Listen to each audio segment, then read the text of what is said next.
1월 2일 선악과와 하나님의 형상. 여호와 하나님이 그 사람에게 명하여 이르시되 동산 각종 나무의 열매는 내가 임의로 먹되 선악을 알게 하는 나무의 열매는 먹지 말라. 내가 먹는 날에는 반드시 죽으리라 하시니라. 창세기 2장 16절에서 17절. 하나님께서는 아담을 자신의 형상으로 지어 땅의 모든 짐승과 공중의 새와 바다의 고기들을 자신을 대신해 지배하도록 하셨다.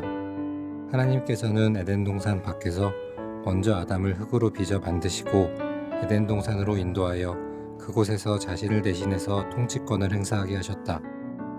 16에서 17절은 9절에 간단하게 소개된 보기에 아름답고 먹기에 좋은 나무와 생명의 나무, 그리고 선악을 알게 하는 나무에 대한 상세한 설명이다. 다만 여기에는 9절에 소개된 생명나무에 대한 언급은 생략되었다. 여기서 우리가 주목해야 할 중요한 내용들에 대해 생각해보자. 첫째, 하나님께서 먹고 누리라고 허락하신 모든 과실수와 유일하게 금하신 한 나무, 곧 선악과가 대조된다. 하나님께서는 아담과 하하를 만드신 여섯째 날로부터 3일 전에 그들의 식량으로 각종 채소와 각종 과실수를 만드셨다. 이어서 하나님께서는 그의 형상으로 창조된 인류의 첫 조상에게 이것들을 먹거리로 주셨다. 이 장은 이러한 먹거리 중에 모든 과실수만 언급한다. 하나님께서는 이 모든 과실수의 열매를 먹고 또 먹고 누리라고 명령하셨다. 그러나 이 장에 처음 소개된 선악을 분별하게 하는 지식의 나무 열매는 결코 먹지 말라고 하셨다. 이 나무는 1장에 전혀 소개되지 않았을 뿐 아니라 하나님께서 허락하신 먹거리 중에 포함되지 않았다.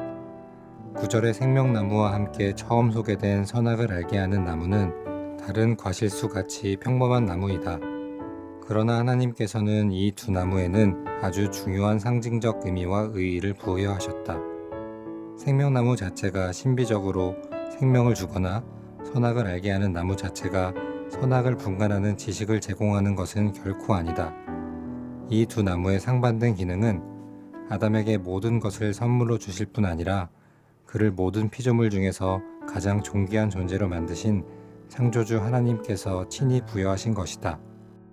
둘째, 하나님께서 한 나무를 선악을 알게 하는 나무로 지정하신 것은 하늘과 땅과 바다의 모든 피조물을 다스리게 하기 위해 아담을 자신의 영광스러운 형상으로 만든 사실과 긴밀한 관계가 있다.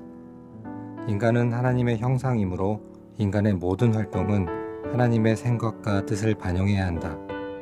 하나님의 형상으로서 인류의 조상 아담이 해야 할 바른 활동은 모든 것의 기준이 되시는 창조주 하나님의 생각과 뜻과 말씀에 따르는 것이다. 아담이 이렇게 하는 것이 하나님의 형상으로서 제대로 기능하는 것이다. 선악을 알게 하는 나무는 하나님이 창조자이시며 아담은 그의 피조물이라는 엄격한 구분과 그는 모든 피조물 중에서 유일하게 하나님의 형상이라는 사실을 일정 기간 동안 가시적으로 보여준다.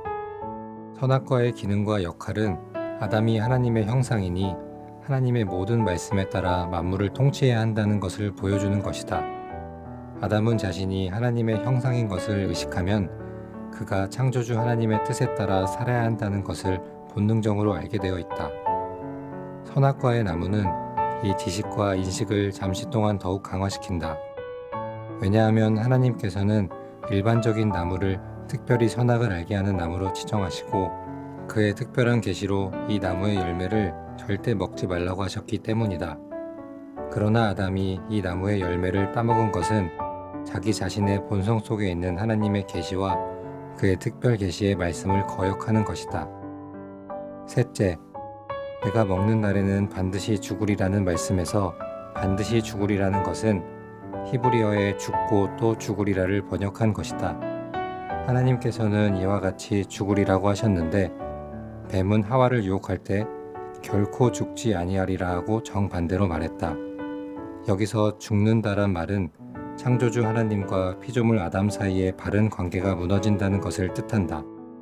다시 말해 하나님과의 복된 관계가 단절되는 영적인 죽음을 말한다.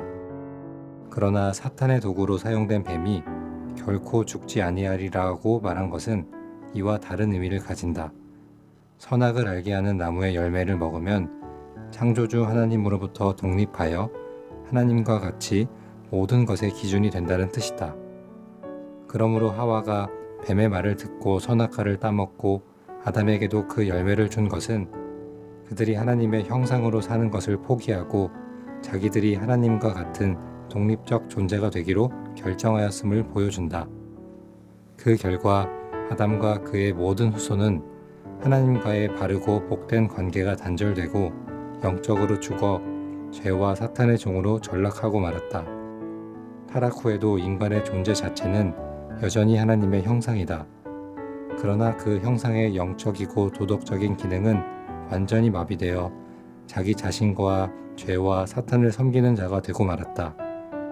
아담의 모든 후손은 이러한 영적인 죽음과 영과 육체의 분리를 가져오는 육체적인 죽음과 몸의 부활 이후에 영원한 불못에 던져지는 둘째 사망, 곧 영원한 사망을 피할 수 없는 비참하고 가련한 존재가 되었다. 그래서 하나님의 아들이 사람이 되어, 즉 둘째 아담과 마지막 아담이 되어 아담과 그의 후손들의 죄와 정죄와 사망의 문제를 해결하고 그 대신에 의와 칭의와 생명을 주셔야 했던 것이다. 하나님께서 선악과의 열매를 먹은 아담이 생명나무의 열매를 먹지 못하게 하신 것은 아담과 그의 모든 후손의 영원한 불행과 멸망을 막고 영생의 길을 열어주시기 위한 것이었다. 한마디 기도. 하나님께서 허락한 것을 풍성하게 누리고 감사함으로써 주님께서 금지하신 것을 누리려는 어리석음과 유혹을 물리치게 하소서.